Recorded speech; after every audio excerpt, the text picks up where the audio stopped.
Hi, this is JP from the Hercus Montes Saga channel. We're back at making some terrain today. This time we're making a marsh or a fen.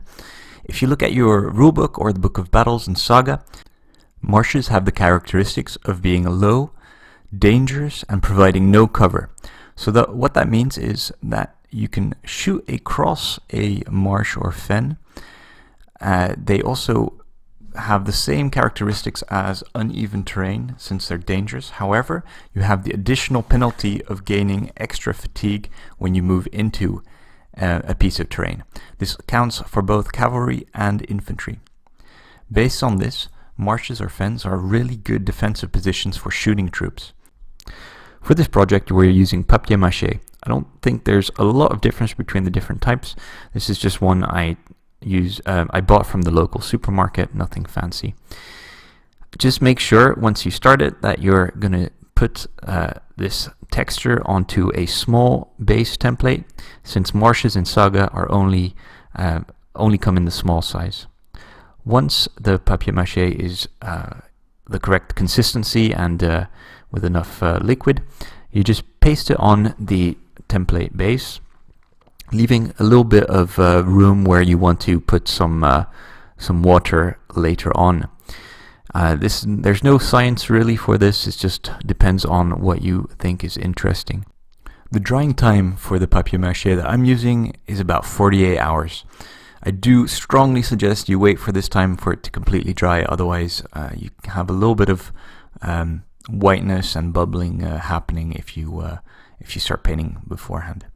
So I use my same formula as before, using the coffee grounds with PVA glue and some paint just to get a good coverage. Depending on what your wargaming table looks like, you might want to use a different shade of paint here, but this one matches what I have for my wargaming table. So again, you put this on and wait for it to dry. It's important that the paint is completely dry before you start adding water effects. For the water effects, I used the Vallejo water texture. It's just straight from the bottle.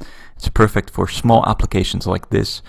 However, if you do try and use this material for deeper water features, it really doesn't work that well. It's best if you're trying to put down maybe 1 maximum 2 millimeters of water. Right here I probably have about 0.5 millimeter of water, and once it dries it actually reduces quite a lot. So after about 48 hours of drying time, I'm trying to get this base to match the rest of my gaming table, so it has a bit of a snowy patchy feel to it. So I put down some off-white stippling and then add in some pure white afterwards at the middle, just to give it a little bit of depth. Also, it's very it's just paint, so it doesn't fall off and you don't have flock everywhere. So I much prefer this way of using snow effects.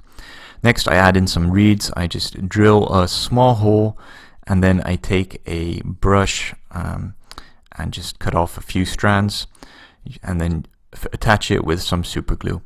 And you can do that as much as you want. You can also add some grass tufts to the side. It just depends how you want this to look. That's it for now. Hopefully I'll manage to get a few more games of Saga in. I've been very busy at the moment and just playing games hasn't been on the agenda. Hopefully I'll catch you soon. Thanks for watching.